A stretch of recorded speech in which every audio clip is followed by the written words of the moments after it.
That Podcast Thing presents Home Movie Club, originally recorded January 2018. Episode 21, Technicolour Yawn. Hello and welcome to Home Movie Club, the podcast in which we take an irreverent and, let's face it, sometimes irrelevant look at the highest grossing films of the last 80 odd years. My name's David Callier, and this week, as always, I am delighted to say I am joined by Sammy Kelsch. Hey! Joe Carter. Hi! And Daisy Swaffer. Hi! This time round we have all been watching Rodgers and Hammerstein's South Pacific, a film from 1958 that has some interesting directorial and production choices, which I'm sure we will come to fairly soon. Yes, obviously this is a musical, and as such, with many of the musical tropes, we have a situation where you have action, and then suddenly everybody bursts into song for no apparent reason. As you do. As apparently you do. So yes, let's get everybody's opening, and I'm looking forward to this one. No, before we go into opening thoughts, please, can I tell you my interesting but very sad fact? Of course. Okay, so 2017 ended, and the numbers came out for the highest grossing movies in the US, because apparently that's the main thing. And for the first time in 59 years, the three highest grossing movies all featured female leads. Now, the reason I'm telling everybody this is because the last time three female-led films took the domestic box office was in 1958, when the musical South Pacific with Mitzi Gaynor was number one, obviously, because it's this film. Comedy, Anti-Mame, and Cat on a Hot Tin Roof starring Elizabeth Taylor. Wow. So I thought that was interesting, but that is so sad that it's been so many years. That really is a very long time. Yeah. That's depressing as heck. Yeah, I mean, there were other really depressing stats about, like, how it was, like, 17% female-led movies this year, but, like, 2016 was, like, 5 or 6%, but I'm like, I don't really want to look into that, because that's just sad. But it's nice that this past year, that 2017, that it was really quite a good year for women. Yeah, a good year. Films. Yeah. Yeah. And hopefully that is a trend that will continue, but we'll see. Yeah. So let's get everybody's opening thoughts. Joe? This was an overly long movie. Yeah. I'm not going to argue with that. That's a fair assessment. Brilliant. Daisy? I assumed I was a fan of Rodgers and Hammerstein. I mean, Sound of Music, Oklahoma, Carousel, King and I. I just assumed, therefore, this would be great. I was wrong. So wrong. So wrong. Sammy, opening thoughts? Yeah, no, this musical is considered a classic. Several of the songs out of it have become standards. I assumed, as, you know, my co-hosts have said, that I would at least enjoy it on some level. Well, that I may have been mistaken. And for me, I loved it. I have no idea what you're talking about. No. So the text on Friday night saying, there's all voice of support for this film, I would have loved that. It was terrible. It was a real torture to get through. I did at one point rage quit. He did. I then had to watch it again to make more notes about it, so I've enjoyed it twice in the last 24 hours. Enjoyed is very much in I have to inverted commas say that the film opens with just a black screen, and for 3.5 minutes you get nothing but music, and I think that was better than the rest of that the was my film. favourite part of the entire film. Yeah, I thought that somehow, you know, it had broken and we didn't have any video.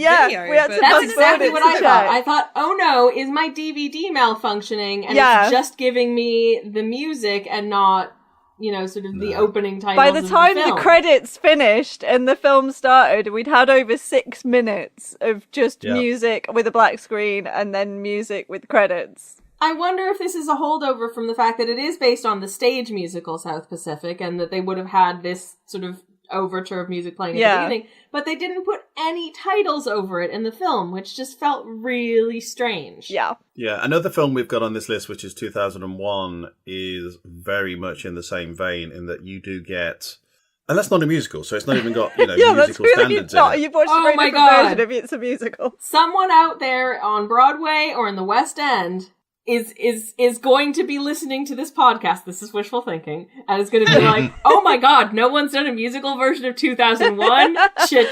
Please write it, please. Let's be real. It's not out of the realm So yes, of I'm not sure possibility. if this was that unusual at the time to actually have an overture at the start with just a completely black screen.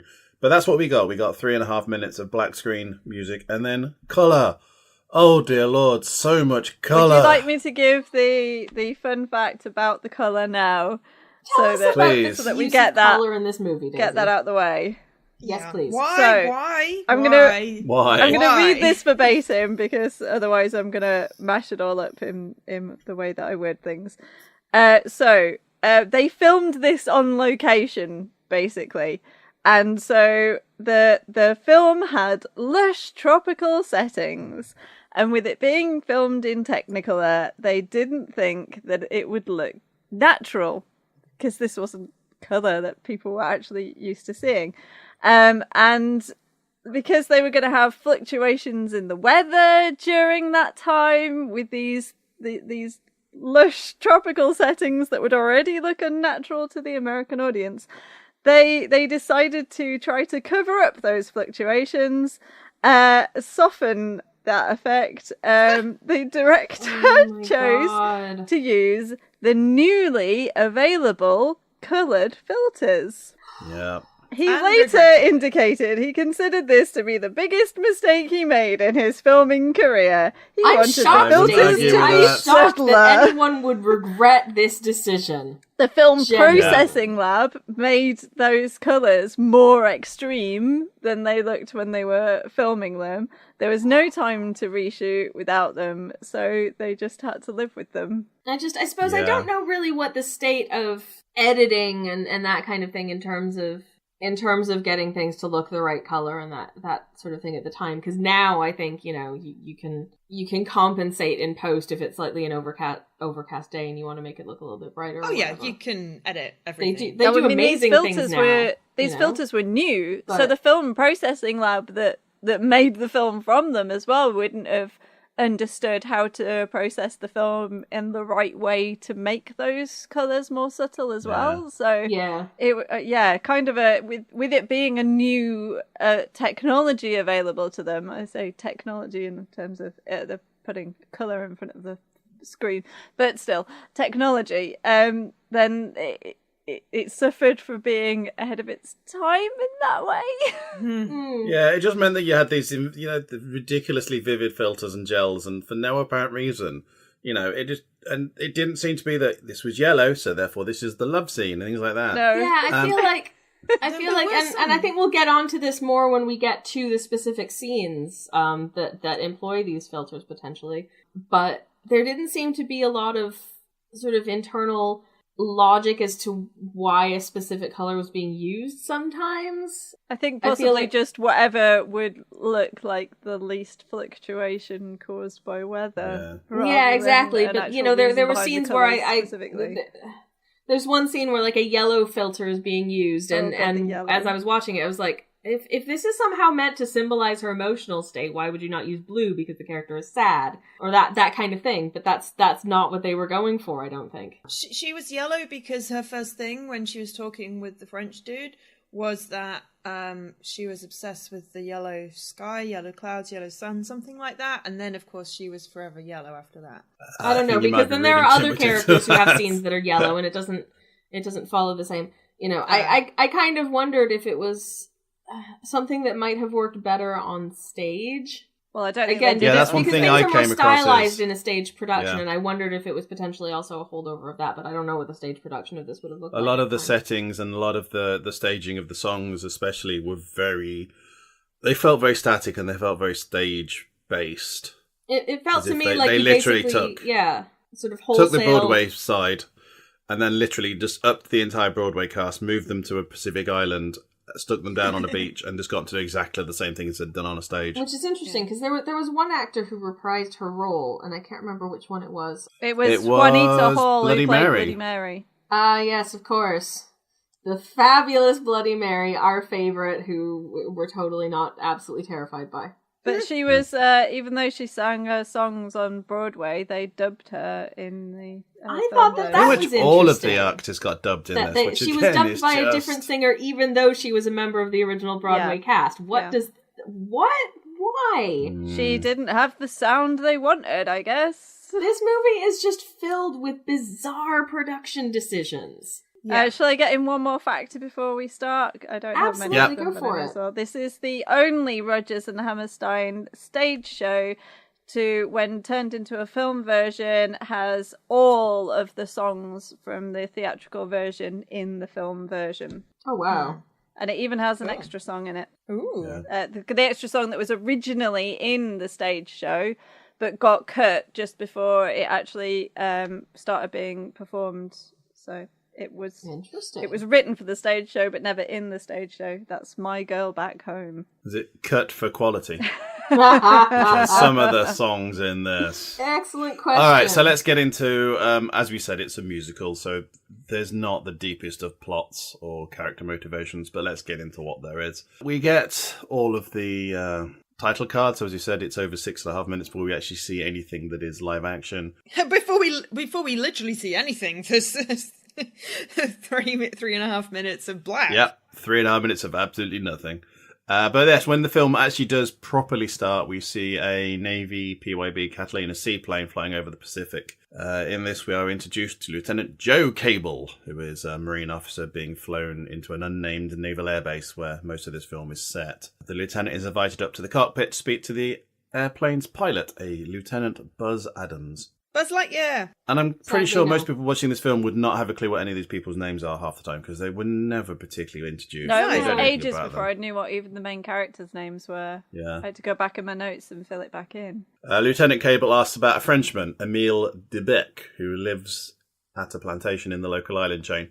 The pilot admits he knows the name, but no one really knows much about him other than he's rich, he's got a big plantation, and apparently left France 15 or 16 years or so ago under suspicious circumstances. Dun, dun, Dun, dun, dun. The PYB flies in low over the islands, and the pilot points out the local hospital and then an area where the Seabees play, apparently. Seabees being, as I found out afterwards, the Naval Construction Battalion, so CB, which is why they're called Seabees. Although why they're basically out of uniform all the while and don't act like a military unit is not clear.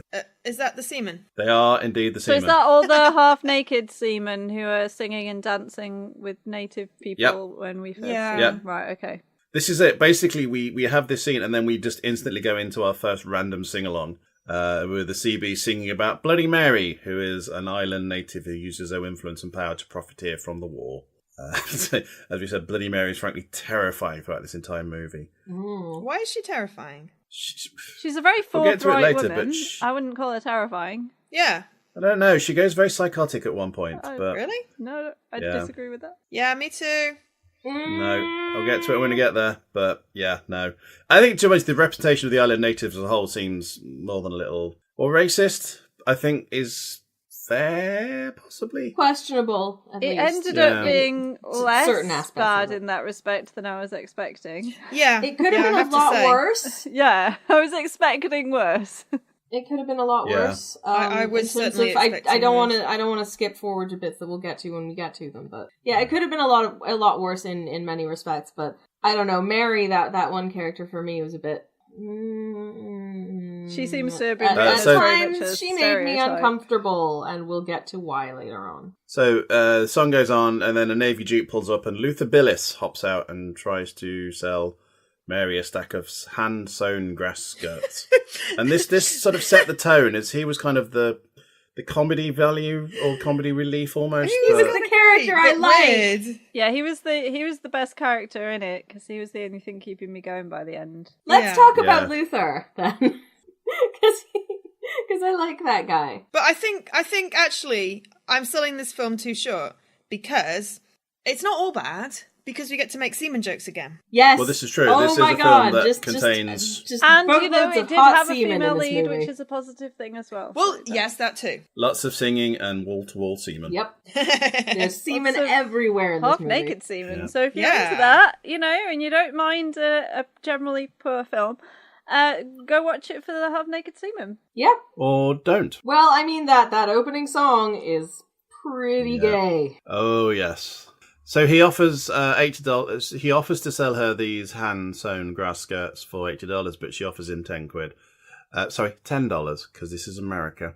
But he made them himself. Well, him and his two oppos, Professor and Stewpot. Stewpot. Oh God, yes, of course. You knew it was him because he Good had old Stewpot Stewpot. written on his shirt. So he was the Yeah, only one again, who I did know the name of for most of it. Not exactly Navy standard, but yes. Mm. However, Luther is about to argue when Mary pulls out a boar's tooth bracelet. I have no idea if these things actually exist, but it's basically, it looked like a white tooth that had gone round in a circle a couple of times. Now, this scene was kind of odd because I wasn't sure whether she was just having him on, or what. It was really unclear. By the end, I'm still not sure, in fact, whether she was having him on. No, there's again lots of motivational questions about this lady. Indeed, lots of people in this film are like, why? Luther's entranced by the bracelet and asks where Mary got it from, and this is when we are first introduced to the island of Ballyhigh. Oh my God, this goddamn island. It's like Which is some an kind island of just across the mythical sea, just- thing. What is the Matt, big out of bounds deal to about naval this personnel. island? It's where all the women are. Because, of Well, course, this is what they're we find out, sex-starved yeah. at this point. Basically. Yes. Which is just Yeah. really, really... Yeah, they actually sing a song Bizarre. about them being sex-starved, which is an interesting theme for a song. Yep. I will get that. I'll get to that in a second. Yeah. So the island is across the straits, but out of bounds for most Navy personnel, Yeah, there's a lot of not too veiled references about them just wanting to get laid. with the exception of officers, as officers can sign out the boats needed to cross across. So the island's supposed to be a mythical place where you can get anything. Apparently, They have everything that they Which want they where they probably- are, but they ain't got dames. They Yeah. they Oh, sing no. in the Well, at song. least they didn't say girls. I'm okay with dames as a word, to be fair. It had a lot of rhymes. yeah. Yeah, that's the good thing Pointed about out the it, island isn't is it? also, as we said, where the French plantation owners put their young women when they heard the GIs were coming. Fair. Which is fairly And this sensible. is why he wants to go there. Yes, no, I don't blame them. So yes, cue another song where the gayest group of men on film ever trying to convince us that they really miss the ladies just because, despite all the perks It of island honestly life, feels like they such ain't an got overcompensation dames. because holy heck. I was Yeah. kind of expecting this song to go, we've got everything we want, but we ain't got dames. So we've decided to experiment with each other. Some of us are quite into that. But they Yeah. didn't go I mean, that way. there's I not think been they a just level left of that as- sexual gay tension in a film since until we get to Top Gun. It's just Yeah. so... Oh, is that on the list? Yes. Oh, yeah. Oh, good. I'm so excited. I'm so excited. I love that movie. I love Also, that this is a stupid movie. Rodgers and Hammerstein film, and the lyrics are supposed to be the best in the world, but some of the lyrics in these songs are just terrible. Ooh boy. Well, yeah, I mean, this is the 1950s, so, you know. But even in the 50s, they could rhyme words together, and apparently not in this one. Yeah. So there they are singing about how they miss the ladies. And on cue, a group of local nurses jog through. One of them peels off to speak to Luther. We practically see like the cartoon eyes popping out thing. Oh, as they yes. jog past. Rather abashed, Luther gives the nurse, Ensign Nellie Forbush, who we will come to shortly, I think it was some clothing or something that she'd either repaired or he'd either repaired or I'm not... made for her. I Quite felt that sure. she'd done I his thought- washing for him. I thought he'd done her, mending for her. Sorry, Yeah, yes, that was the he'd done impression something that for I her. got. No, it might have been Oh washing yeah, I because they think did Luther have a had done her contraption. washing. Yeah. Which was Okay. really sweet. But he was really embarrassed about it, and she opened it, like, the package in full view of all his men. I'm like, dude, you just brought in, like, 100 grass skirts you'd made. Do you really think they're gonna give you, jip? Grief about Yeah, this. grief. And over you washing. actually, you look like you actually work at a laundrette because you've got this big clanking Yeah. thing behind them that Stewpot's dealing with, which This whole looks to be thing a that big sure tumble felt like washer. a big stage set. Yeah. Which Yeah, would have been it really awesome Yeah. if it was on stage. The song continues, and one of the big failings of this film becomes apparent. A lot of the staging of these is far too static. As I said, probably a hangover from when it was a stage production. But given that they were on location, you know, Yeah. like exploit that a bit more. But anyways, before we move on from this gang of extremely heterosexual chaps, can I just take a moment to appreciate veteran character actor Ray Walston, who plays Luther? Yeah, you Yeah, can do that he because was he was kind of amazing. cool. Thank you. Full name Herman Raymond Walston may be recognized by some of our listeners as recurring Star Trek The Next Generation character Boothby, who was the groundskeeper at Starfleet Academy. And indeed, his IMDb page is of him as the character from Star Trek. So. Yeah. I feel like I should know that. That was a but great, I didn't. iconic, I don't feel adorable like I should know that. character. Good. I'm glad he made it into the geek world where he can be learned properly. So the song ends and we see Lieutenant Cable walking up to the Seabees. Obviously, what we don't see is the plane landing because that would involve special effects or budget. We see him walking up to the Seabees camp and he sees Bloody Mary. She turns, sees him, and then inexplicably, and let's face it, inexplicably seems to come up a lot here, the screen seems to go blurry around the edges and then fogs over. Yeah, that is just weird. I was like, what happened? What happened to the Yeah, picture? That it's soft not focus, clear. I did not like that at all. That felt like someone was on drugs. That We're not felt like supposed to we're think trying whether to she's symbolize... falling in love with him or it's just odd. It really, really is. I cannot But again, disagree there. it's not the only choice in this film that is just odd. Mary asks if Cable is going to cause trouble for her. She's racketeering, but he's new here and doesn't know what she means. Then Mary calls him sexy, which is odd. And Lutellan. Lutellan. Yeah, that's the thing. It's just like, why? Why? Yeah. I assume it's because of her accent, but it is. But then Cable asks Luther who she is, and Luther just dismisses her, saying she's nobody. She's just a Tonganese. Again, casual racism. Casual there. racism. Hurrah. But casual racism and just race prejudice in general is one of the sort of bizarrely treated themes in this story. Yeah. But it is treated, I think, in quite what at least what seems like in 2018 a bizarre kind of way. Mary asks if Cable has a sweetheart and offers him a shrunken head, as you do. Yeah, that was also really odd, but... Cable turns him down, saying his girlfriend is a Philadelphia girl, and he doubts that she would actually appreciate a shrunken head. The shrunken head already come up already because that's one of the things that Luther had said was available at Bally High. Oh my god, that Bally High, seriously, didn't they sing an entire song about Bally High? Oh, yes. We get into that in a second.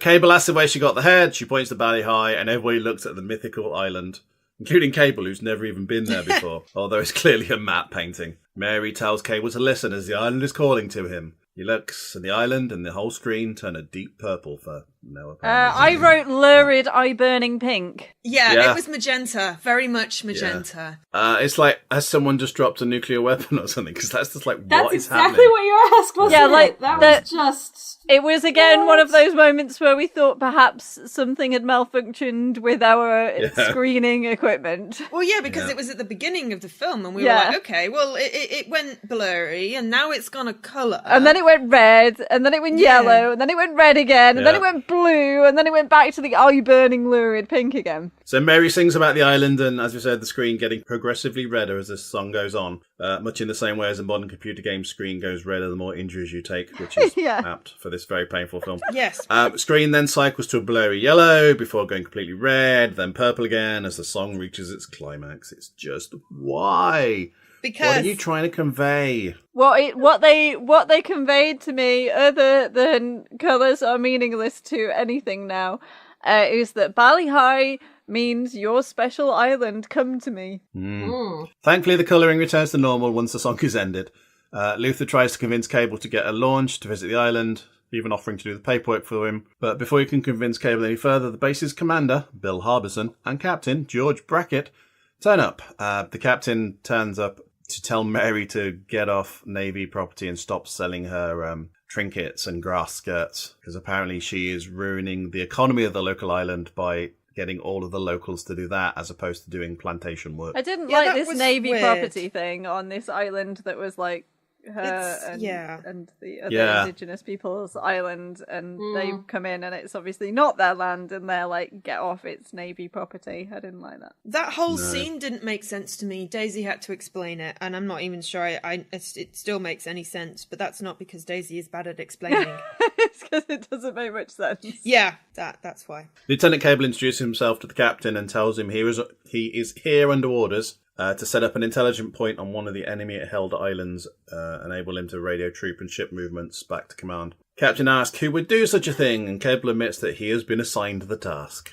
Cable says that he'd be okay if he took with him someone who knew the island well, hence the questioning about Emile Debec. However, the man in question is currently having tea with Nurse Forbush, who we saw earlier, whom he is trying to woo. Yeah. Yep. Debec is older but no less charming. How is he charming? I don't know. He's got a nice singing voice. It's not He's even got a his very voice. nice Not singing his voice. real voice. It's Even not if his it's voice, not but it's the singing voice that belonged to the actor who played him on screen. If you because like why French would you want to accents. have an actor who could sing too? He has a French accent if you're into that. Yeah, Forbush is equally charmed by the island life, although Emil points out there's still a war on. She suddenly breaks into song, again, as the images bleach yellow and blurs, again, for no obvious reason. However, once again, the colour is restored when the song thankfully Her ends. song is about being an optimist and how she always just thinks about the future, not about the past at all. However, the respite is short-lived, though, as the singing returns as both Emil and Nellie sing about their thoughts. Their whilst the bizarre film internal blurs around them. monologue. They're singing a It's slightly confusing for a duet, minute. but in their heads. Oh, Which yeah, this I thought was was a just fairly really good sign that they bizarre. should It was be together confusing. if they're managing to duet without actually doing it out loud. Because I I'm was like, now confused I 'cause know that we- that the singing is dubbed in and they're not actually singing live there, but they're not even bothering to move their mouths. Come on. Yeah, I thought they were just lazy. They're so lazy. They've given up. They know they're miming. Why bother even moving? So they're both singing about the fact that they like each other. They're nice Yeah, little they duet. both want each other, but they can't admit it. Yeah, yeah. At the end of the song sees another yellow fog that endures as Emil tries to convince Nellie to stay. And then he sings with her another more song. singing. Finally, and possibly thankfully, Henry, Emil's manservant, finally turns up to tell Nellie that her jeep has Oh, arrived. but they nearly kiss before that. Nearly. Just, So close. So close. just before she leaves, Emil tells her that the reason he ran away from France was because he killed a man. Yeah, because that's what you do just as someone's leaving. Yeah. Which just, does nothing for the mood, honestly. By the way. By the way, I killed a man. Yeah, the man was a bully who died when he and Emil clashed. Even though Which, there's again, something was perhaps such a he ought to be weird- telling her before that, but you know. It feels like Yeah. a weird plot element to just throw in there, if I'm perfectly honest. Yeah, in hindsight, it didn't really. Yeah. It doesn't really do that much to serve Yeah. anything. Well, the only reason I could see her doing it is at this point she runs to the jeep, drives off, and waves to him as she leaves. Which, at a later point, we get a similar scene where she doesn't wave. Yeah. And I think that's supposed to emphasise the fact that when she leaves next time, it's under different circumstances. She's more upset. Yeah. Once gone, Emil's two children from his previous marriage to a Polynesian lady show up. But he also Out of hasn't the blue. mentioned before. Yes, obviously he's been keeping these secret. These two kids were calling him Papa, and we were like, is he really their Papa, or is that Yeah. just Is that like just an a term of affectionate endearment like, of some uncle local type islanders term? that he's befriended? Yeah, and it wasn't And, actually their made clear parents at are all, visiting but or it something? was clear that he hadn't really mentioned these two. Well, no, we get that because back at the airbase we see Cable speaking to the captain in his XO about Emil de Beck.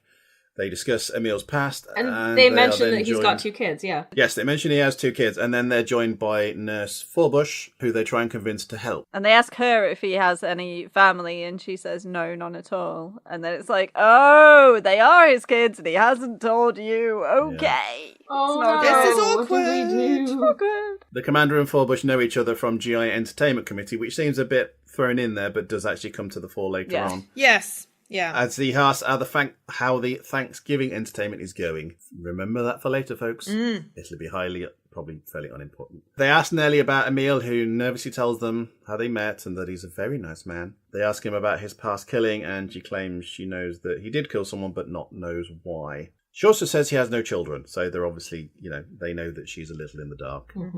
And they ask her to find out more information, if possible, about him. Which is odd. Yeah. I'll be honest, if I was, now I'm not in this situation because I was child free when I got married, and if I do have babies, you're gonna be the first to know about it, sweetheart. But I think if I were in the situation of being a single parent, I feel like that's something that I would want to disclose as early as, oh, by the way, I killed somebody. Yeah. Yeah, I'd want That's to. kind of a I'd big want to life disclose detail. it before they. By the way, I actually left that country I'm from because I killed someone. Yeah, I'd lead with the children, definitely. Yeah. Yeah, it's kind of, because, to be honest, I've got two kids is a nice detail. Yeah. It might soften the blow of, oh, by the way, I'm also a murderer. If you're gonna have someone not want to be with you for one of the things that you're keeping secret, then I'd want to tell someone first about the thing that's not illegal. Yeah. We see Lieutenant Cable walking back through the camp where he is intercepted by Luther, who tells him that he has the boat ready for their trip to Ballyhigh. However, Cable is not interested and tells Luther to cancel the boat. However, for some reason, Luther refuses to give up and says that Cable and he will be going on a trip to the island whether he wants to or not, which That's very sounds ominous. sinister. Yeah. And then nothing happens of it, because in the end they go by choice. Spoilers. Yeah, that was also weird. Mind you, that is what I'm going to say about most of this film. Just weird. A lot of really weird choices. Cable stops and talks to Nellie. They talk about their families, and Nellie admits that her mother is so prejudiced against anybody not from Little Rock. Arkansas. She then asks if Cable thinks a relationship between her and Emil is a good idea, and he discourages it. Which is odd, because he needs her to talk to him to get the information. So why is he discouraging her from having a relationship with Because he knows that Frenchman? the dude killed someone, and he's like, And he's he's- putting her safety before. Yeah, but to be fair, she knows the dude killed someone as well. Yeah, but that doesn't mean that he's going to change his advice based on what he knows. He's going to. But his advice should be based on the fact that he has a job to do, and that job involves getting the French guy on Well, he's side. more chivalrous than that. Yeah, well, he ends off the same way. It would have been easier if he'd have just told her the truth and let her make her own decision. Yes. This is true. Yes, he's not that chivalrous. Nellie goes off to the showers and tells her friends that she decided to dump Emile Dubec, as she sings that she's going to wash that man right out of her hair. Yay, the song The I knew. song that we vaguely knew. Emile rides over and overhears the song. So That was awkward. that was awkward and really forced. He asks if this is a new American song. She's like, no, it's just a song. He tells her that he's left a note at the hospital asking her to join him at his house next Friday for a party. She initially refuses, but he tries to convince her. She awkwardly blurts out the questions that the captain wanted her to ask about politics and why he killed the man. Which was just really Though weird. she was saying it because she wants to get to know him better, which that's fair. Yeah. She's considering having a But then relationship she was with asking him, about his so- politics, which should never occur to her until she had the meeting with the captain. Yeah. But I think that if the end result of that conversation with the captain is that she is going to get to know him better before deciding whether or not she wants to be in a relationship with him, I think that's a good thing. Oh, absolutely. She asks him about his politics, and he says that he believes that all men should be treated equally. And that's why he's here, because he killed a man. She asked him how and why he did it, and he tells her that the death happened when the victim, who was a bully who had taken over running the town, fought with Emile, was pushed to the ground, and hit his head on a stone when he killed, crashing down, killing him. Mama. That would have been a perfect opportunity to burst into Bohemian Rhapsody. So but this is sadly it like hadn't been written an yet. But it awesome hadn't been moment written to yet. propose. Emile ran to the harbour, got onto the first cargo boat he saw, and not even knowing where it was going, he stayed on there and stepped off on the boat and was in this island, so he stayed in the islands. But then out of the blue, well, yellow, as once again the screen is tinted and with blurred soft around the focus. edges. Super jaundiced. He asks Nellie to marry him. Yep, it's really romantic once you've explained how you killed someone to ask someone to marry you. Yeah, I And feel like still that's hasn't told her that he has children. Yep. This dude is Still trash. hiding that fact. He's actually Honestly, asking her to honestly, spend it's the rest jumping of the his guns. life, her life with him, and hasn't even let her know that, oh, by the way, I've got a couple of kids from a previous Like, life. how are you supposed to make an informed decision if you have Yeah. none of the relevant information about this person's life? Yeah. Well, maybe not Well, agree you know, to marry because someone singing you've ensues. literally just met and you've decided to break up with, but he turns up on a horse. Yeah. That was just weird to me that he turned up on a horse. Yeah, this within Well, a couple of everything is minutes, weird. she's gone from I'm going to wash that man right out of my hair to being proposed to by him. Well, the thing is, Yeah. I don't think she was really that serious about the breakup. And the worst thing is that this is not the most inexplicable relationship choice that we have in this film. Yeah. Oh yeah, listeners, it gets worse. He asks Nellie to marry him, and then obviously singing ensues with more static shots. She kisses and him, terrible which I lyrics. took to be a yes. And we go back to the captain's office, where Emile Debec is asked if he will join the mission. But no, because he's in love with Nellie, refuses to go. He's got something to live for, apparently. Cable says that he'll go back to his outfit that night because his mission has failed, but the captain tells him to take a couple of days off and unwind. Take a boat and go fishing. To Bally High. Cable suddenly remembers the boat and rushes out to find Luther, and they set sail towards Bally High. So we finally get to see Bally High. And it's They are greeted to the island an by lots of island. smiling natives, flowing flowers and throwing flowers and garlands at the visitors, because of course they And are. Bloody Mary is there. They spend their entire time waiting for foreigners to turn up so they can throw things at them. Yep, absolutely. Which would be understandable if it was rocks rather than flowers, but there you go. Yes, Cable and Luther are greeted by Bloody Mary, who says she lives on the island. Luther and Cable go with the men to the boar's tooth ceremony. They seem to have arrived conveniently just in time for this boar's tooth ceremony they only know about through Bloody Mary telling them about it, and it just makes me think this is a thing that they do to put on the visitors. They absolutely do it for tourists, let's be real. Yeah, that was very fake. It's all gone a bit yellow again as the happy natives stand around for the visitors. Drums are heard as they reach the ceremony, where there is stereotypical island dancing and singing. It's all slightly racist. Luther describes the ceremony to Cable, but the young lieutenant has no stomach for the butchery of a boar and wanders off with Mary to an island hut. Yeah, this was... That's a wonderful phrase.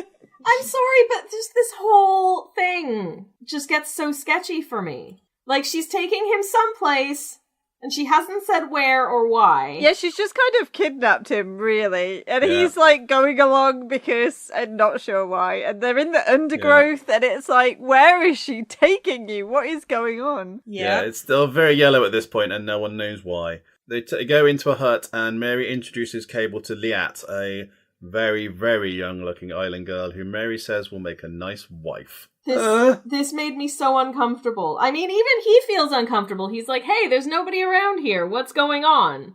Like, he feels like he's been sort of misled into some bizarre situation. Yeah, Liat only speaks French. They can both speak a very small amount of French. That's the only way they can communicate. Yeah, that seems like the basis for a healthy relationship. Mary leads them to it, and the music soars, and they kiss, having been in the same room for less than a minute. Yeah, that's what happens when you put good-looking people in a room together. That they just kiss, regardless as to whether they're with anyone else, as to whether they can speak to each other. It doesn't matter. They're both good looking and they're in a room together. I hated this so much. I'm sorry. Yeah.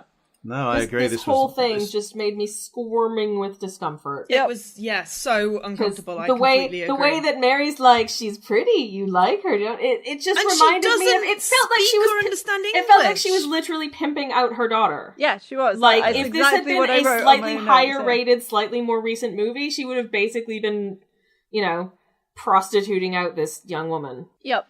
That's how it felt. Never actually said how young Liat's supposed to be. But it's commented on in an entire song about how she's young. The actress at this point was 19, and the actor who played Cable, I think, was 25 or something. Yeah, 25, so there wasn't 26, something like that. much difference in the actors, but I kind of got the impression that the character was substantially younger than 18 or 19. The whole Younger Than Springtime song, okay? Yeah.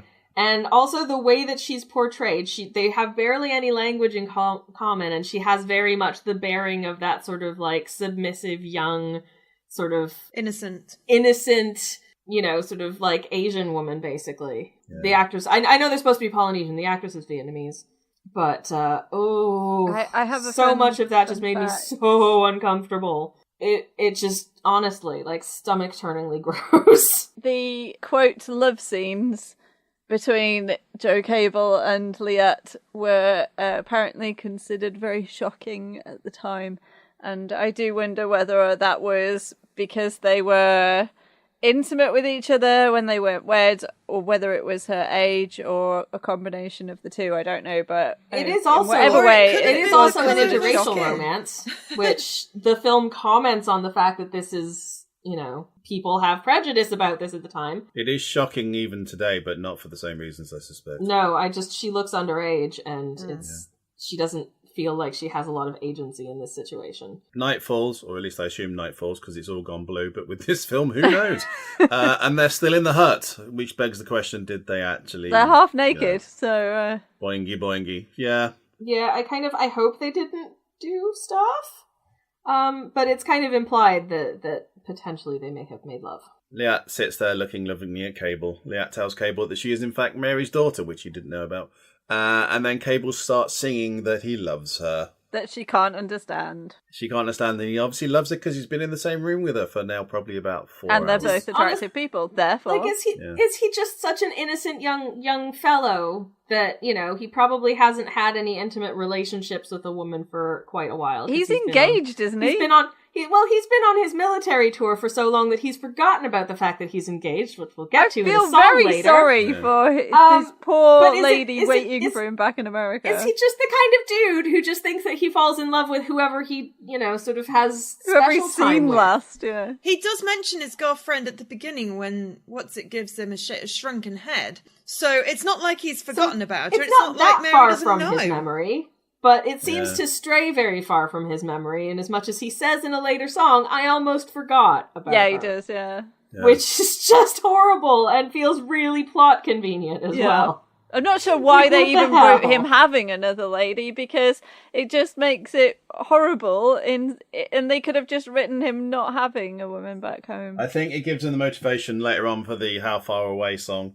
Cable finally returns to the launch and Luther, and I have to say looks almost drugged as he gets on the boat, and Mary proclaims that Cable is going to be her son-in-law. That's a pretty Hurrah! bold claim. Yeah. They hadn't made any formal agreement.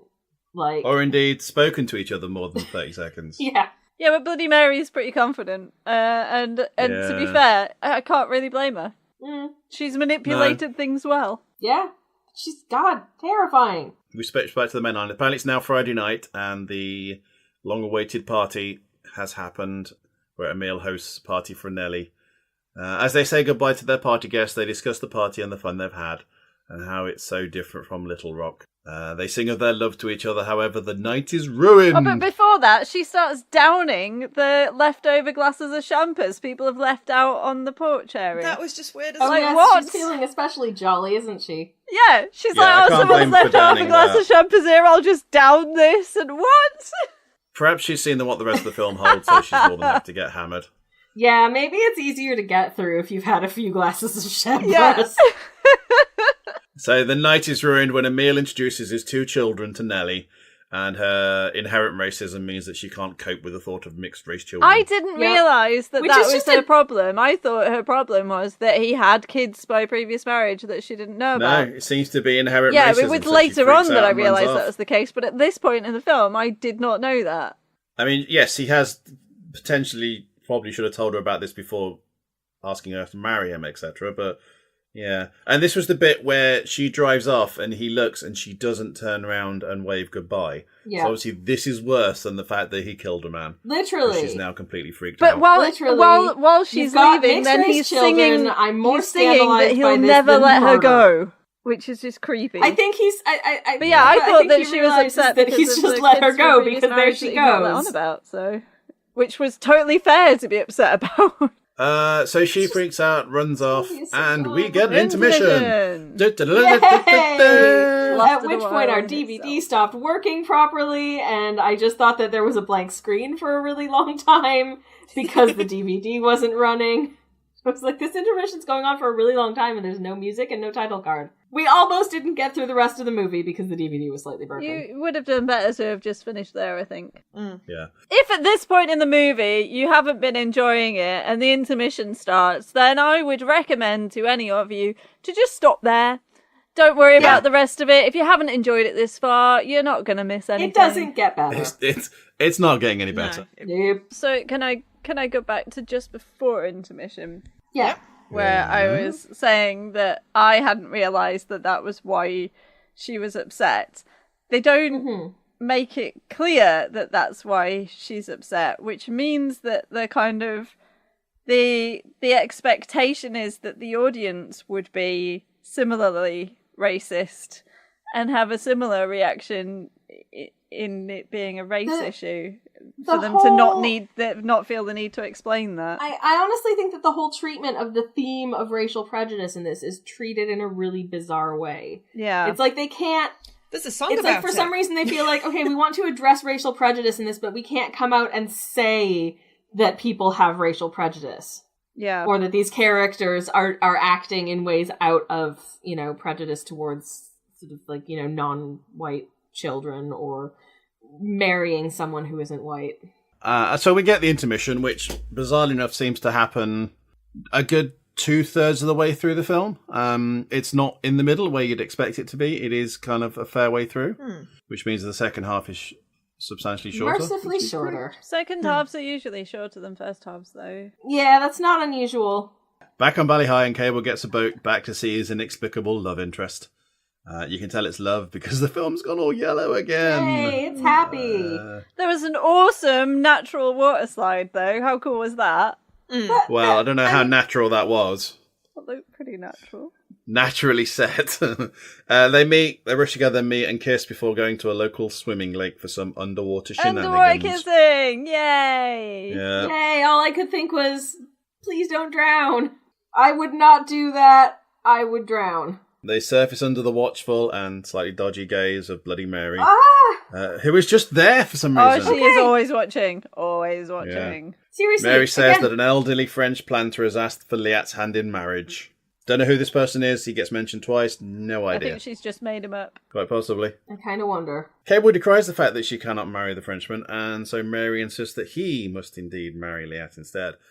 Breaking into song with Happy Talk, one of the few more recognisable songs in this film, having been covered in 1984 by Captain Sensible. And I think it's the cover by Captain Sensible Out of the Damned is the reason that I know it.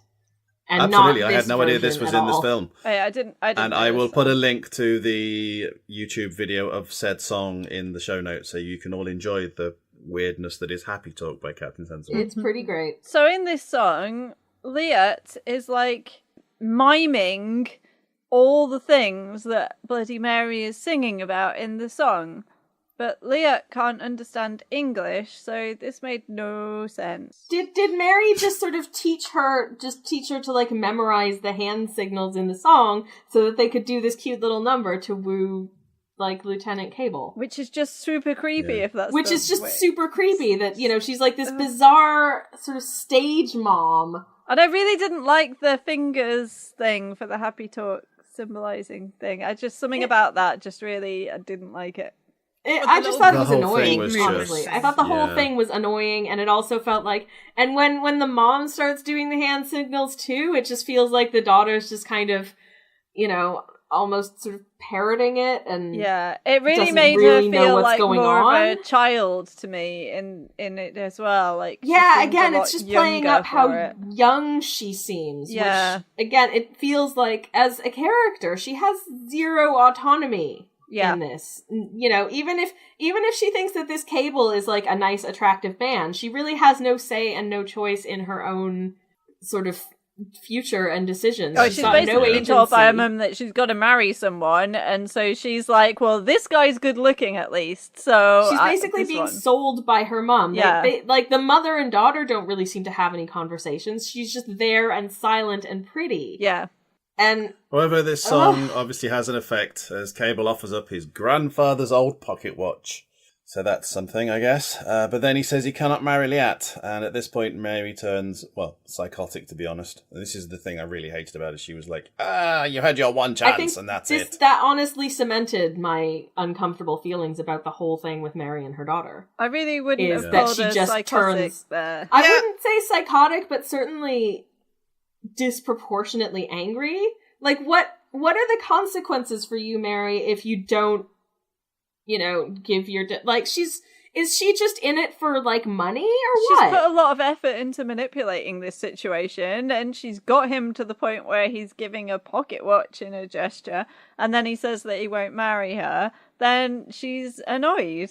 Like, I wouldn't call that psychotic. No, she was not psychotic in any of this movie. Slightly weird, pushy, you know, overbearing mother at times, but not psychotic. And that's unfair to say that. I would say she goes beyond overbearing, though. Like, she scares me. And just her insistence that her, like, what is the big deal if, you know, like, your daughter doesn't get married until, like, next year when another nice military officer comes along? You know? Like, what are the stakes here? I don't understand why she's so hell-bent on her daughter marrying somebody. I'm sure she has reasons, like right but now. We don't know about those reasons because she's not American, so we don't find out about that. Yeah, exactly. I think if we had at least known some of her motivations for wanting her daughter to get married, maybe she would be slightly more sympathetic. But as it is, the whole thing, it just feels like she's, like, her daughter is being coerced into a situation that she has no say in, and... you know, given the relative lack of dialogue and apparent youth and, like, zero agency of the daughter character, I feel so gross. And I have trouble feeling sympathetic towards Mary. So gross. So Liat clings to Cable, but her mother drags her away, taking the watch and throwing it to the ground.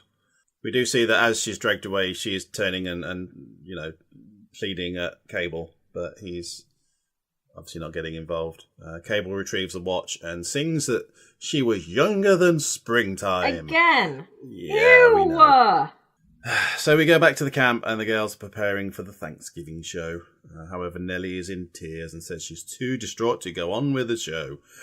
I know how she feels. But when she asks the captain for a transfer, he talks her around, explaining that she is important to the show, and this little show, as she calls it, is very important for the morale of the troops, which is a thing, I suppose.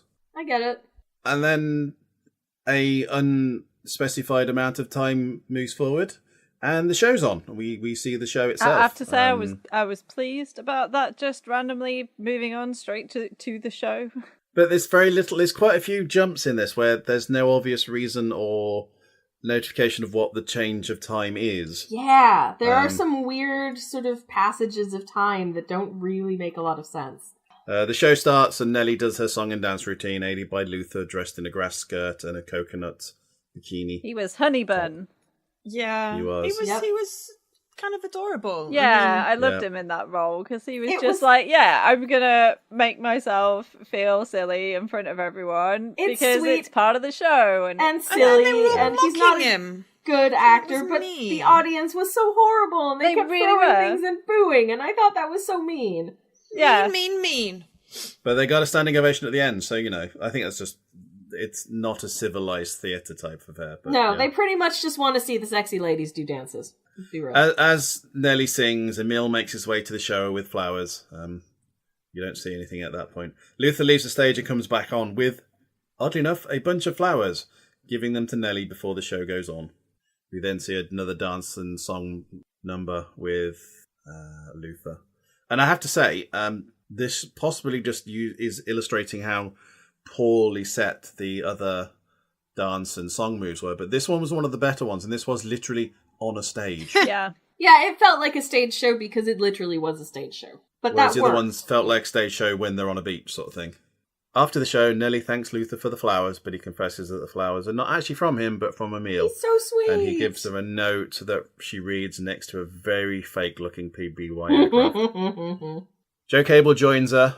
Nellie asks how he is out of hospital as he has malaria. And again, this is one of those... Sorry? Yeah. Yeah, that was What? He had when- malaria? 'cause Oh, We okay. didn't see him contract malaria. We didn't see any of the, you know, sort of the time that he was Yep. recovering or whatever. And malaria isn't one of those things that, you know, necessarily, catching especially a at this cold. stage, that you just get up after 2 days and you're fine. You know, Yeah. you probably would have been, you know, sort of not eating much for like a week or two. So that was an Yeah. interesting and inexplicable sort of. And then he random remembers bit that of he's engaged to a exposition. girl back home. Yeah, I just. They talk about their lost loves and how they're so far away from home. And obviously it's been 5 minutes since the last song, so another one breaks out. Yep. It's a Where musical. Cable admits They'll he's never let almost you forgotten the forget. girl back home, despite being engaged to her. It's not even just someone he's in a relationship with. He's engaged to this lady. And he almost forgot. Yeah. Like, what? Nellie joins in and they bemoan how far away from home they are. And I think that's part of the reason he has this this supposed engagement storyline, is because it then gives him something to be far away from. Emil comes over and asks to speak to Nellie alone. Cable's about to walk away when Nellie asks him to stay. Emil asks about the transfer and what it means. And this is the other thing, is that apparently time has passed between the last scene and this scene where the show is, because obviously Joe Cable's had malaria apparently and has recovered. But has she been avoiding the Frenchman for all this Yes. time? Well, apparently so. But why? Yeah, I don't know. It just seems like these two sort of threads of the story didn't intermix particularly well from the same timeline. It was like, yeah, I don't know. As with many things in this film, it was. That's why he had to Weird. track her Inexplicable. down at the show, because she'd been avoiding him, and it was the only way that he knew where she was going to be at a time when she wasn't going to be working once the show finished. So that's why he turns up there then. Yeah. Okay. That I could buy that, certainly. I hadn't thought of that, but that does make sense. Nellie says that she cannot marry Emil. Emil asks if it's because of the children. Says it's not.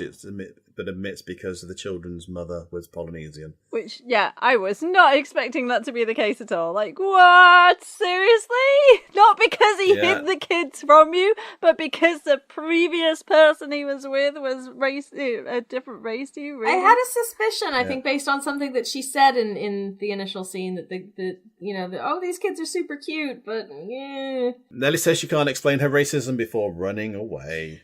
Yeah. Joe Cable and Emil talk about racism, and Cable sings. Oh yeah, there's a song about racism. Yes, Yeah. a song about racism. I have a fun fact. Fun factors, Please. Daisy, fun factors. So this song is called You've Got to Be Carefully Taught, and it's about the fact that hatred is something that has to be taught by other people. And the movie in America, certain parts of America, was boycotted because of this song. So the Rodgers and Hammerstein were pressured to remove the song from the film, but they refused. Well, it doesn't seem to have impacted their box office results too terribly because it was the highest grossing film of 1958. I wonder if a lot of people went to see it because of boycott. I mean, if I knew a film was being boycotted, then I'd go see it. I think that kind of controversy does spark, I have to know what this thing people are boycotting is all about, so I'm going to go see it. Yeah, it's like the people who buy the books to burn the books. Yep. It's like Radio 1 banning a single and it instantly gets to number one. Yeah. Because, Exactly. Well, So yeah, it was boycotted. Slightly dated reference because people don't buy singles anymore, but you know what I mean. Boycotted because of this song saying that hatred is a taught thing. Which I thought was perhaps the best thing about the film. Yes, that the it song was. Oh, saying yeah, that absolutely. hatred is taught. I'm like, yes. This is From true. a modern perspective, yes, I agree completely. Yeah. That's I an mean, important that is thing to be aware probably of. the sensiblest bit of the entire movie. Emil then goes on to sing about the loss of his love and how he nearly had everything he ever dreamed of. And so Cable uses this as an excuse to say there's no reason not to go on the mission now. And so asks DeBeck to reconsider, which he does, and then agrees to go off. They seem to go instantly to the captain's office to plan the mission, where they decide to use local fishermen to get Cable and DeBeck into the island. And then so while they're loading up the plane, or just after loading up the plane, we then see a shot of Luther sneaking somewhere, and it's assumed into the plane, by hiding under a pile of detritus in the sea. I missed him doing that hiding. Me Me too. But then Yeah. I wasn't really paying attention I by was this probably point making because I notes was at like, that point. why is the film not over? Yeah, at this point, literally all it was is a shot of the water framed by the sort of the jetty, and you see this pile of sort of detritus. And then a head pops up, and it is Luther in this pile of detritus, using it as a sort of a sneaky way to go somewhere. And at this point, we're not sure where. Say Why detritus he's- again. Why is he? Is he just desperate to get Detritus. back to Bally High, and this is the way he thinks he can do that? Or Well, what? I'm not sure. Yeah. Yeah. I think they're just bored. I think at this point they've been sitting on this island for so long, and there's not really been, any action per se. And this was something that was said at the very start of the film as well, is that they've all been sitting there and nothing's happened. And And he ain't got a dame. no, and obviously from the perspective of modern eyes, the idea of rushing off to go to war seems horrific. But I don't know. I think it was something they were trained to do and they expected to do, and it wasn't happening, and so they were kind of all going a bit stir crazy. Yeah. No, absolutely. I mean, the sort of boredom before the actual, things kicking off can be quite tedious and stressful in its own way, because you assume, well, I'm on this base. Something at some point might happen, but I don't know when, and I've got nothing to do until then, so this is the that's part- a really tense situation, I think. This is the part in the film where I felt like plot started to actually happen. A There very was small this amount of plot, but sliver, yes. an infinitesimal sliver And I of would have plot. liked it if we'd had more of that plot from earlier in Yeah. the film. I think that plot You would have been suddenly more remember that this interesting. actually is based in a war, in a theatre of combat, and actually this is to an extent a war film. So they take off and fly towards the islands. Seas are calm enough for a landing, so they do not need a parachute apparently. Sorry, I just noticed something in my notes that I hadn't mentioned. When Emil is all like, oh, well, she's rejected me again, and so I've got nothing to live for now, so I am going to go off on this mission. What about about his children? kids? He has 2 kids. You guys, Right there. did the writers forget that he has 2 children to live for? With that, he is the Like, Well, they just only mentioned about surviving 30 seconds parent. He ago. dies, they've got literally nobody except maybe his housekeeper, I guess. Yeah. Yeah, Like, I'm sure what Henry's the looking after hell? them more than he is anyway. But seriously, for him to be like, well, this woman's rejected me again, who I barely know anyway, so I've got nothing to live for. I mean, seriously, dude, you're 2 Did a kids. script editor not give this a pass? Yeah. Genuinely. Because that is Perhaps they were hoping terrible. that he would die on the mission, and then the kids would be raised by Henry, and they would become the Polynesian Batman. Ooh. Oh Nice. my god. I don't know if there are bats native to this group of... Actually, But there's it's probably possible. caves. It's possible. There's There are probably definitely caves. caves, and therefore there are probably bats. What Yeah, about fruit bats? absolutely. They could become the Yeah. Batman. Of, There we go. of So they this take off and set fly of towards the islands. island. They approach the island, they come under more anti-aircraft fire, and the tail of the plane is hit, which then begs the question, how does it still float if it's got a hole in the back of the tail? But, Magic. let's not ask too Cinematic many Don't questions. ask magic. the questions. However, the back of the tail is where Luther's been hiding, and he climbs out to join the other men. And he's like, there's a hole in the plane, you know? He gets a dressing down from Lieutenant Cable before returning back to the back of the plane. However, more flak hits the plane, and Luther is knocked out of the plane. He falls into just exactly where the hole is, the poor guy. And I have now said the word plane too many times, and it seems weird. Thankfully, he's wearing a parachute, so opens it and drifts down to the bay below. The enemy saw him, though. Strangely, even though they don't turn around and go back, the PBY drops an inflatable boat that somehow manages to land directly on top of him. Amazing. Film magic. Yeah, despite the fact that it's probably travelling at sort of 100 miles an hour sort of thing. The boat comes down, and as he gets into it, he comes under fire from a Japanese machine gun point and starts frantically rowing away. Clear of the machine gun fire, he sort of relaxes, but then starts getting mortared, so again begins paddling frantically.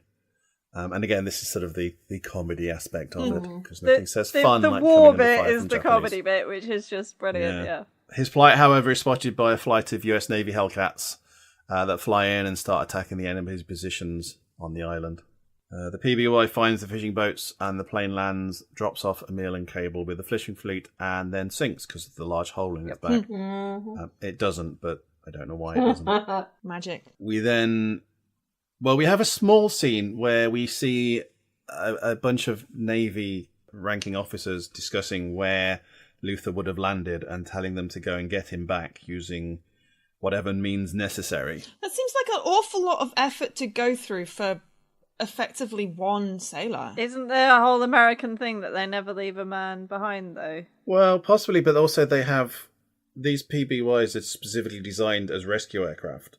They could just send another one out. They only apparently have one of these airplanes. Every time you see this airplane, it's the same one. It's always being flown by Lieutenant Buzz Adam. You know, if the Navy only actually got one airplane, and then what's it called? The bouncing belch. And then they've got these 4 Hellcats that at one point suddenly become 8 Hellcats, even though there's no reason why they suddenly increase the Double numbers. vision. That, I think, is a special effect oversight. However, Luther's then back at base and is being chewed out by the base commander. Buzz Adams just points out that actually Luther's actions were an effective distraction, and that he inadvertently made the mission easier to complete. His Yeah, I rescue thought that was operation really cost sweet. $600,000, you know. Luther is dismissed. No. The one thing I do remember is Luther being quite pleased at being told that he's cost $600,000. Yeah, because his his uncle father said said he'd he never would never amount to anything, and I'm like, He'd never it'd be be worth worth anything. a dime or something, yeah. yeah, and I thought that was just both He's worth sweet and $600,000. heartbreaking. Yeah. Because he's a really nice guy. Yeah. Luther is dismissed, and they get a radio call from Debec about their position and situation. They have successfully made a camp above the shipping lanes and can see lots of movement. They report the troop barges moving through the straits and bombers in the air. Navy is scrambled and goes off to hit the Japanese fleet. And this, again, struck me as a bit odd, because he's basically making this report over an airways. So, you know, it's not secretive, but everybody's listening to it. And as soon as he says about these ships and aeroplanes, everybody just jumps up and runs to their planes and takes off. You know, in a real situation, what would happen is the intelligent officer would get this information, devise a plan, and then get the flight leaders involved and then take off. But no, it's like, oh, everybody's listening. Everybody suddenly takes off. It's a point, I had musical, no idea Dave. what was This going is on. Dramatic not license, I realistic. guess. No, nothing blatantly about isn't this is realistic. realistic. Musical, not realistic. Oh. So we switch to the hospital and we see Nurse Forbush in her nurse's uniform for, I think, the only time in this entire film. Finally! I know what she does We for finally a living. remember that she is actually a nurse and she has a job. We heard at the beginning she's a nurse, so we knew that from... But we never see her. Yeah. We have Yeah, no but other... this is the only time we've ever actually seen her Yeah. at work as a nurse. So I'd forgotten, to be honest. Apparently the mission on the island has been going on for 2 weeks. Again, disjointed jumping in time. Yeah. And Nellie is hearing talk from patients and pilots in the hospital and realises that the Frenchman on the mission, who they keep talking about, is probably Emile. Must be her French. It's taken 2 weeks It's the to only figure this Frenchman out. we've come across. We see more reports coming in from the island. The Japanese are closing in on the party and they have to keep making a move. They make a run for it as 2 Japanese planes move away. However, they come under fire as they run from their cave to other cover. And then we switch back to the captain's office, and Nellie asks the captain if the Frenchman is indeed Emile. Well, she asks if it's her Frenchman, and it's like, well, you disowned him, love, because you didn't want anything to do with someone who... Yeah. Is it your Frenchman Yeah. if you dumped him because his children were not white? Yeah, that's... It felt like a wrong kind of ownership over him in that way. Yeah. Yeah, exactly. It's like, you don't gave get that to have up. this Frenchman Yeah. if you're not willing to actually commit to the relationship. You don't know he's over Yeah. there because he isn't your Frenchman, not anymore. Yeah. So- Yeah. So, but Captain Brackett confirms that it is indeed Emile and Lieutenant Cable on the island, just as another report comes in. DeBeck reports that Lieutenant Cable is now dead in the most That unsatisfactory was off-screen death just... ever. I mean... Oh, I'm glad I didn't think- actually miss that, but that was weird. I think one of the things that this story struggles with at time, and this movie struggles with at time, is telling rather than showing. Yeah. In as much as we just there would have been, I mean, if you don't want to show a death on screen because whatever, fine. But there would have been a way to let us know that Lieutenant Cable dies in a more dramatic manner that's more emotionally satisfying. So then it felt really pointless, this whole thing with him and Leah, because then he's just died anyway, and yeah. Well, there's a reason we don't see it. It's because this is based on the stage show. But they Yeah. could have done Well, something this is like... true, and it's difficult to shoot someone in a... They could have had we talked about this one after we watched it. I think they could have had some kind of scene where you see him look up and he sees, sort of planes flying overhead, and you hear some, weapons fire noise, and then they cut back to, sort of him lying on the ground. to an extent, did. you do see that, but Yeah. what you don't see is anything indicating that any of them have been Yeah. hit or anything. You don't even see them sort of... Yeah, If I they don't know. literally just showed, like, a shot of him lying there, you'd be like, and then, like, Lieutenant! Oh no! Yeah. A close-up of his That's it, face that's all as they he need. suddenly changes from him being hit from a running to a, oh, kind of, Yeah, but that nothing would at have all. been enough. So Emile reports that Lieutenant Cable is dead. However, the Japanese badly. are pulling out, and they will have a chance to strike a blow against them tonight. However, again, the transmission is cut short as another wave of fighters attack their position. Are they all going to die? Oh no! Sadly, no. Yeah. Nellie is saddened by the death of Joe Cable and asks the captain if he thinks she'll ever see Emile again. Captain says there's always a chance that he'll be back, which is odd because he might not want to see her because she dumped him. But, Yeah. And not for a valid reason, which she would have had, but for a very much not valid reason. Yeah, if she'd Yeah. have dumped him because he lied to her, Yeah. because he didn't tell her about the children, because he killed someone. Yeah. Yeah, those are all valid been reasons. totally behind because it then, she's yeah. racist is... Yeah, I mean- I'm totally on his side Yeah. for once. Exactly. Even though he's weird. If he had come back and she'd been like, but I love you, and he's like, okay, you know what, but no. Yeah. It's fine, I will Yeah. just continue to be a single parent, and you had your chance. I would totally have understood that coming from his character at this stage. But I do understand her kind of having this realization now that he's in danger that she actually has enough feelings for him that the other that she can get stupid doesn't issues matter. don't matter. But So yes, the captain says there's a chance he'll be back, and so she runs off as the screen turns to a deep yellow tint. We're back onto the colours. For some stupid reason. Nellie walks to the beach and realises that she does indeed love Emil, and that actually she was wrong about the racism. Duh. Yep. She sings about her predicament and then is interrupted by Bloody Mary and Liat, who ask about Cable. Who just happened to show up What a at this coincidence. point, which is a weird coincidence. I think this is the Liat first saying time that she will only marry Joe. She will only marry Joe Cable.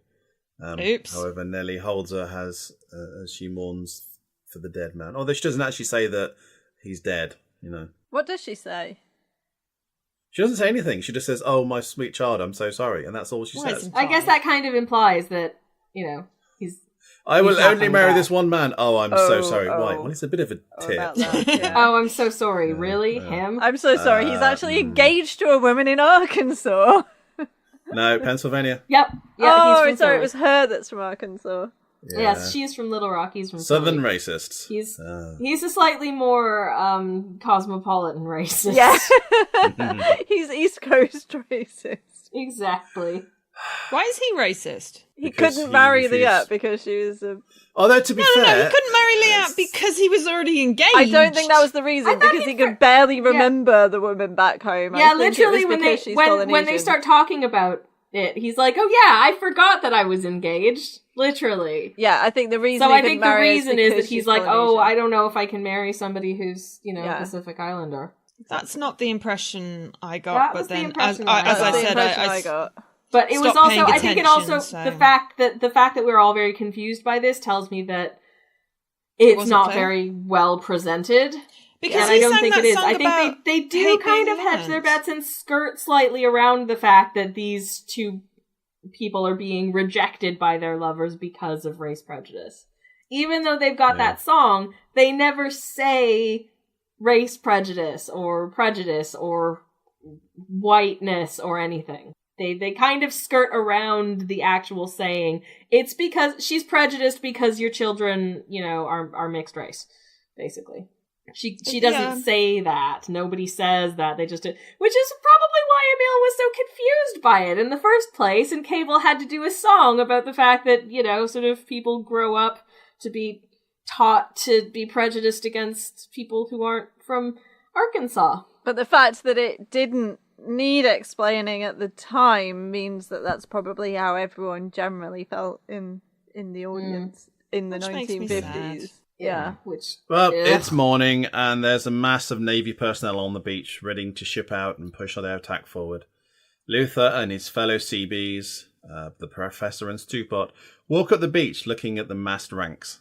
They come across Captain Brackett and ask him if there is any mission to get the Frenchmen off the island, offering their services. Aww.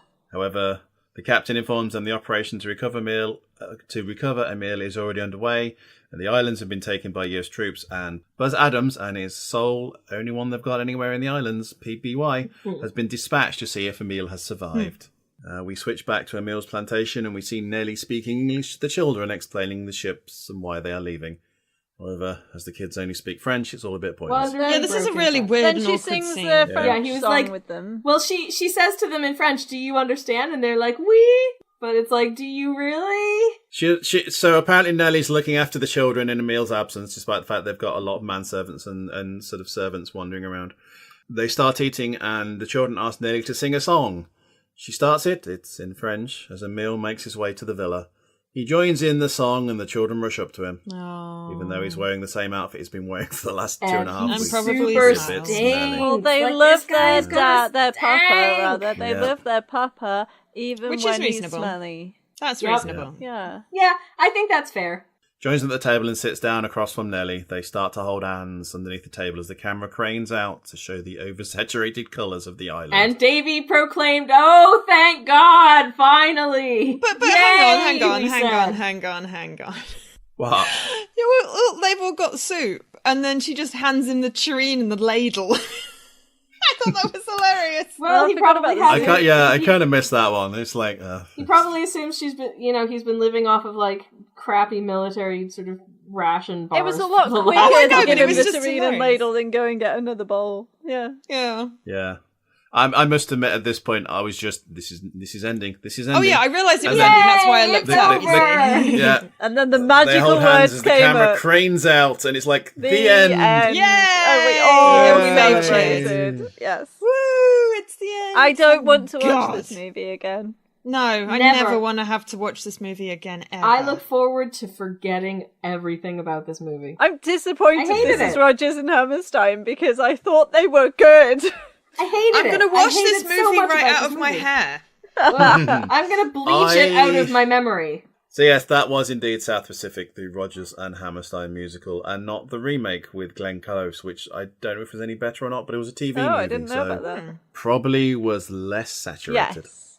It looked like it was filmed on normal color video, from what I can recall. This might be a bit superfluous, but shall we get final thoughts from everybody? Yes. I don't even have any more fun facts, I'm afraid. So.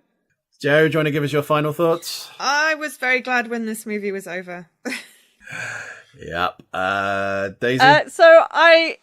On reflection, this film was, had a good message about racism and stuff, but it just did it in a really confusing and poor Long-winded. way.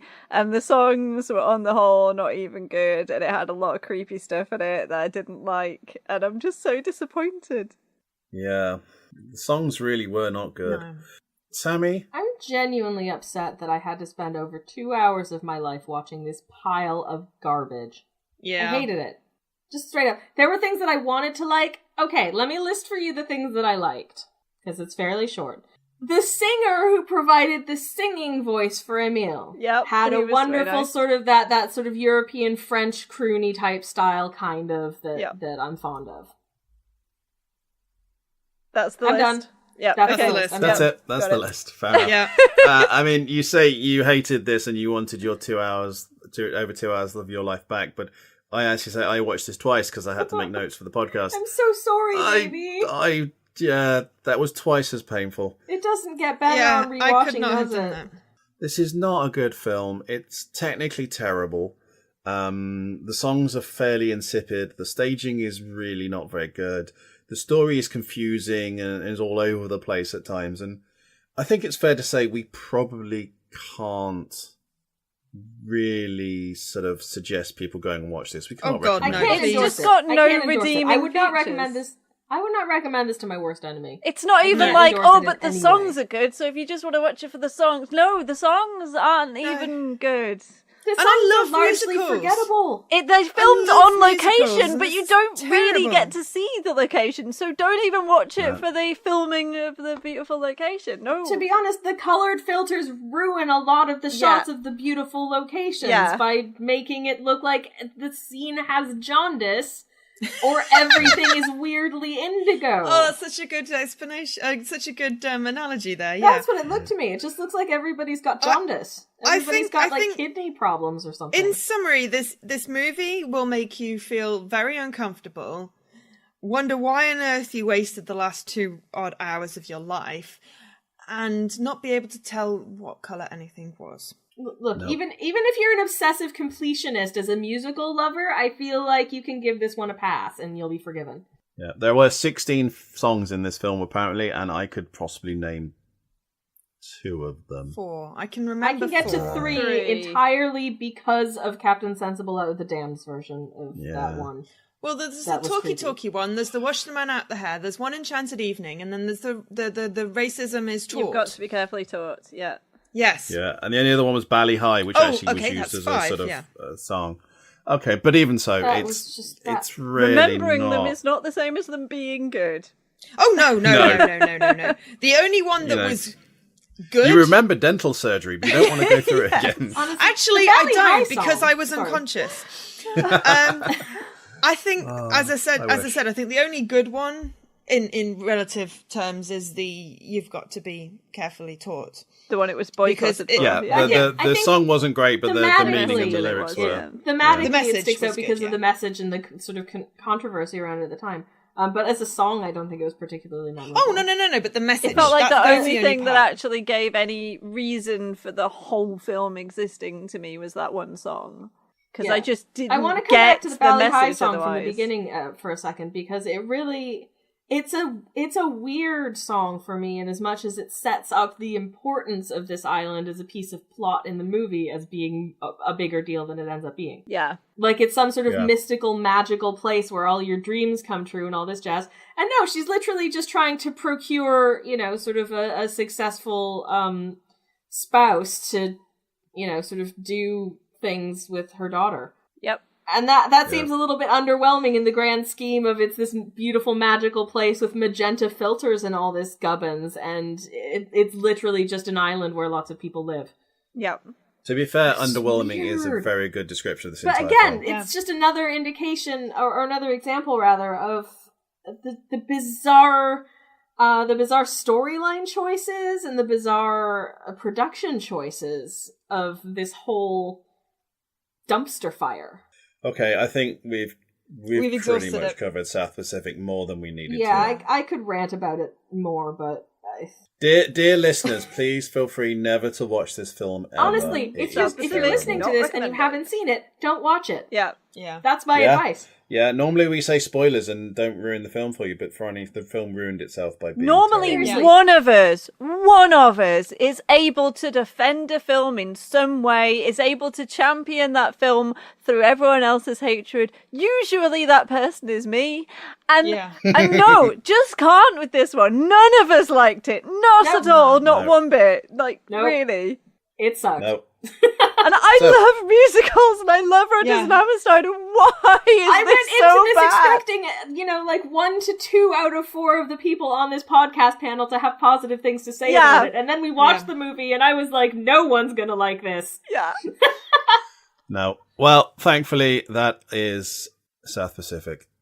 We need to discuss this no more. Feel free to bleach it from your minds and forget it completely. So wash it right out of your hair. Yeah, so for those of you who stuck this out, thank you all for listening. Thank you, and my deepest apologies to my fellow podcasters for having to endure this horrific mess of a film. What are we watching next time, Dave? Next time we have something a slightly less of a disaster movie, which is odd because it's a disaster movie. And that is indeed Independence Day. 1996. All right. 96 is Independence Day starring. Good vintage. I'm looking forward to this. William Smith and Jeffrey Goldblum. Yay! My boy! Okay, that film, I mean, I remember it being an okay film and Will Smith being awesome. I'd forgotten Jeff Goldblum was in it. I haven't watched it in like 20 love years. that boy. It's gonna be great. Instantly makes me go, ooh. I don't know why he's just so fascinating. He's an amazing human being. I just him want so to much. have him around my house for tea and, anything really. Well, I think it's because in Jurassic Park, he is the damsel in distress and it's just so charming. Yeah. He is charming. It's a great word for him. He is charming. Yes. Yeah. Okay, can we wrap this up and then we can then gush about Jurassic Park and... Yeah. Anyways. Until then, thank you all for listening. Thank you for putting up with this horrific film, everybody. And we will see you again soon. Bye-bye. Bye. Thank you for listening to Home Movie Club, part of the That Podcast Thing network. Visit us at www.thatpodcasting.co.uk, where you can find links to all our social media, including Twitter, Facebook, and our new YouTube channel. Please like and subscribe for news of our future episodes coming soon. This time around, we have all enjoyed the wonders. Okay, now I can't even do that. Yeah. So yes, let's get everybody's opening thoughts about this film. Who wants to go first? Do we have to? Can we not just say that we all hated this film? No, we have to go we first. always do. We have a formula.